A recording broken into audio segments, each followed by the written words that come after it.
Greetings. I'm Chaplain Charlie Wharton with the St. Mary's County Sheriff's Office. And I'm Chaplain Larry Crabtree with the St. Mary's County Sheriff's Office and the Maryland State Police. Well, Charlie, in our chaplain's chats, we've been trying to be informative to help people and law enforcement officers understand what a chaplain is and what a chaplain does. Now, we've talked a lot about the blessings and the good parts of being a chaplain, but, not everything's roses. So what are some of the biggest challenges that a chaplain faces? I think the biggest challenge for me was overcoming the misconceptions about what a chaplain is. Let me tell you what a chaplain isn't. A chaplain isn't the preacher that comes and does a ride along to be able to convert you. The chaplain isn't somebody that is out there for the community, and we just throw them out there because we don't want to deal with people. The chaplain is not a wannabe cop. So I think that is probably, for me, was the biggest thing that I had to overcome, especially starting out in a new program, in the first program that I was at. By the time I got here, things were running smooth. They'd had Larry Crabtree for 10 years, and everything was going smooth. But especially in the beginning, if you're starting a new chaplaincy, I think those are things that you're going to have to address, are those misconceptions. Yeah, and some of the other stuff that we often run as a challenge is in your early years of chaplaincy, again, is recognizing that it takes time to build trust. And those first months, it might feel like you're an outsider. And a lot of guys give up, and gals, during that time. So again, one of the challenges, remember why you're doing it, stick with it, and build that trust. And I think you hit on something there that is very important, because until I realize why I do it, I can't convince anybody else of why I'm doing this. Is it just because, hey, it looks cool on cops to be able to ride around with the police, or why am I really doing this? And until you're able to kind of get your head wrapped around that, I think it's going to be a challenge internally. Yeah. Another challenge, you have to be flexible, because in police work, obviously problems aren't scheduled. And pastors are already typically busy. They've got full schedules. Stuff tends to happen in the middle of the night. Stuff will come up when it's not convenient to your schedule, and you can't be put off by that. You can't be upset. And so you have to really say, you know what, I'm happy to lose some sleep. I'm ready to go. I can flex some of my schedule. So that can be a challenge too. Have you ever been called out of a worship service to go be involved in an incident on the street?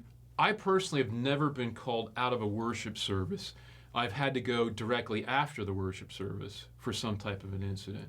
I remember very vividly one day I had just gotten into the pulpit, and it was about the time that we had gotten pagers. And I stepped up, I was going to talk, and it happened to be Bring a Friend Day. And my pager goes off. It was 911, which was our code for something bad has happened. Fortunately for me, one of the friends I had brought was the number 2 in charge of our police department. So he was able to smooth a lot of that over as I went out and worked that situation. So, I think another thing is our families. And I don't think we talk as much about chaplains' families as maybe we do law enforcement family. You did this when you had kids at home. You've been married all throughout your ministry, and the same with me. And I think we have to understand the challenge that our wives and our kids have as we do this. Yeah, it is true, because a police chaplain's wife has to have some special grace built in her as well, because there's going to be times that a plan might be interrupted or you're not there as often. And so it also takes some real blessing and special relationships with our spouses. I was talking to Jeannie the other day, and it was on New Year's Eve, and she was talking about how many New Year's Eves that she had spent packing up the tree, the Christmas tree, because I was gone that night. And it makes me appreciate what she did and her willingness to be involved in this ministry as well. Yeah, but see, I would consider that a blessing and a plus, not a challenge. Just being honest. Yeah, of not having to pack up the Christmas tree. Yeah, there you go. Oh yeah. Yeah, oh, yeah. I think there's a connection between those two. Yeah. So see, the challenge can also become a great blessing as well. It is. It is. I think another thing that we have to be aware of is becoming jaded. We come out of a ministry where we expect the best in people, and maybe we give people the benefit of the doubt, and now all of a sudden we're thrown into an environment that is typically dark, and we can get a lot of that on us. Have you found that? Well, I think yes. I think anybody in law enforcement can easily get jaded because police are involved in the problems of life. You don't get a police call, hey, my kid's having a birthday party and we're having a whole lot of fun. Hey, come join us. It's because Uncle Frank at the birthday party just hit Uncle Fred over the head. So yes, you can get very jaded because that's all that you see. And in chaplaincy, again, remember when often we're dispatched or called, it's something really bad.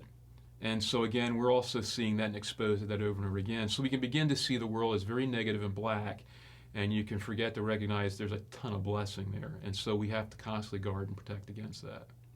Hey, here's a question for you. Have you ever, the police community, the police culture, their language can be kind of crass. So as a chaplain, does that bother you? How do you deal with, that? Because I think they often wonder that about chaplains. And I think part of the time, especially early on, they're testing you. How much can you take? Maybe it's not, maybe I shouldn't say this, but I've almost gotten used to it. And it just kind of runs off water, like a water off a duck's back. I can do one of two things. I can say, hey, the preacher's here, you guys need to change your language. Or I can just, all right, whatever. They know a lot of times they know what they're doing. And I think sometimes they're looking for a reaction from us. And if the reaction's not there. Yeah, and my attitude has always been, look, if you're comfortable saying that in front of God when I'm not around, it really isn't offense to me. So I'm okay with it. It doesn't bother me significantly. I just asked it if you come in the church building and there are other people there, Yeah. might want to work on that. Yeah. So. Well, I think that's some helpful information and insights because there certainly are going to be some challenges. So we've still got a little bit more we're going to share in some upcoming segments. But until we get to those, be strong And be safe.